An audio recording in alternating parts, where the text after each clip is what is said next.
Vamos lá, pessoal? Vamos dar continuidade? Então, por favor, Marconi, vamos dar aqui uma geral. Energia de espécie química se chama entalpia, denominada por H. Na prática, galera, a gente não tem como medir a entalpia. Nós vamos medir sempre o quê? Variação de entalpia. Só tem uma forma, professor? Não, são 3 formas clássicas.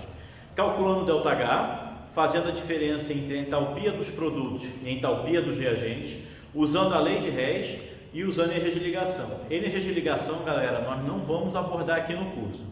Prometo para vocês que até o fim do ano eu estou pegando essas coisinhas assim que ficaram de fora, algumas poucas, e vou gravando para vocês como complemento. Lembra que eu prometi? E isso será cumprido. Já na parte eletroquímica, os complementos virão já para né? Já vem gravado para vocês.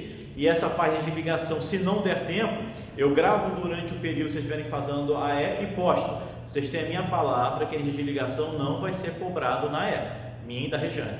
Tá ok, galera? Então a gente viu que na prática nós medimos o que? O ΔH. Como é que a gente mede esse ΔH? HP menos HR, a entalpia dos produtos e a entalpia dos reagentes. Tá joia? O que influencia a entalpia? Vou dizer que o principal é a temperatura e o estado físico, o estado de agregação, né? Uma coisa acaba implicando na outra. Então vamos analisar os estados físicos da água. Nós temos o estado sólido, líquido e gasoso.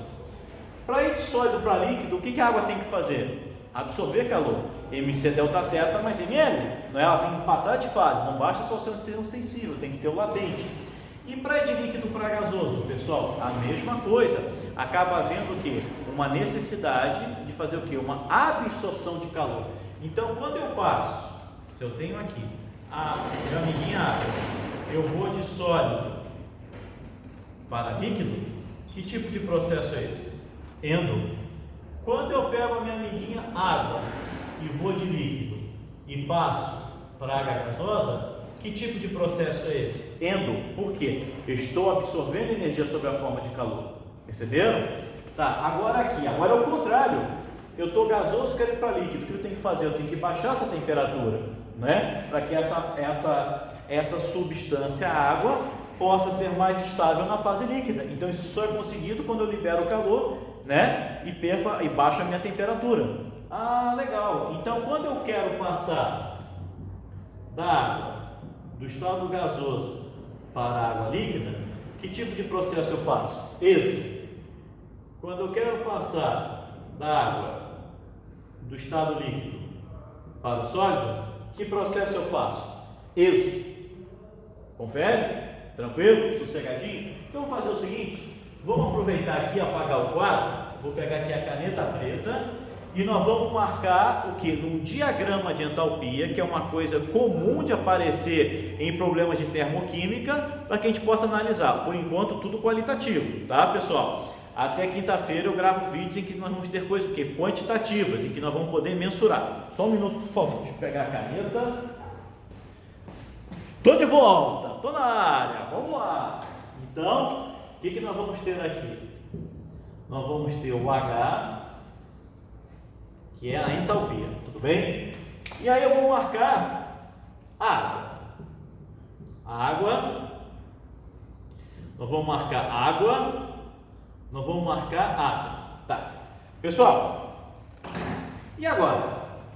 Em que ordem eu coloco uma escala de valores? Qual que tem a menor temperatura? Intermediária. Maior. Então eu vou dizer que a água sólida vai ter o que? A menor temperatura, a menor entalpia. Eu vou pegar a água líquida e a água gasosa. Ah, tá. Então o que acontece, Valverde? Quando você quer passar, vou botar aqui um ΔH. Quando eu vou de sólido para líquido, o líquido não está maior que o sólido? Então nesse processo aqui, ó, vou chamar de ΔH1. Se eu quisesse calcular o meu ΔH1, o que eu vou ter que fazer? Eu teria que pegar a entalpia da água líquida e subtrair da entalpia no estado sólido. Se isso é maior do que isso, matematicamente isso me dá o quê? Positivo. Putz, que legal, fica positivo. Agora, vamos imaginar esse processo aqui. Eu vou chamar isso aqui de ΔH2. Dá para ver que é menor do que zero. Confere? Como é que eu calcularia o meu ΔH2? Quem é o final? Agora eu vou pegar a entalpia da água no estado sólido e vou subtrair da água no estado líquido. Ah, como isso é menor do que isso, matematicamente falando, isso aqui é negativo. Então, esse primeiro processo aqui é um processo endo, esse segundo processo aqui é um processo exo. Ficou melhor? Para entender? Né? A gente quando coloca aqui, galerinha, no diagrama de entalpia, o que acontece? Isso aí vem fazer o quê? Isso acaba facilitando a nossa interpretação. Joinha? Vem comigo. Vem comigo. Agora, pessoal, nós vamos falar de uma forma genérica. Como é que eu coloco no diagrama de entalpia em função do caminho da reação? Pessoal, caminho da reação é o seguinte, é um nome, eu acho, é técnico, mas não sei se seria o mais adequado, mas é o que está na literatura. Caminho da reação é o seguinte, o reagente vira produto. Nós vamos ver em cinética química quais são as condições que vão facilitar ou dificultar de um reagente virar produto. Tá ok? É o estudo que das velocidades das reações químicas e dos fatores que influenciam nessas velocidades, que é assunto do terceiro trio. Mas o que vai acontecer é o seguinte, galera. Chega um momento em que o reagente vira produto. Concorda comigo? Tá. O que nós vamos acontecer aqui? Eu quero calcular aqui o ΔH, eu quero calcular aqui o ΔH. Então, ΔH é HP menos HR.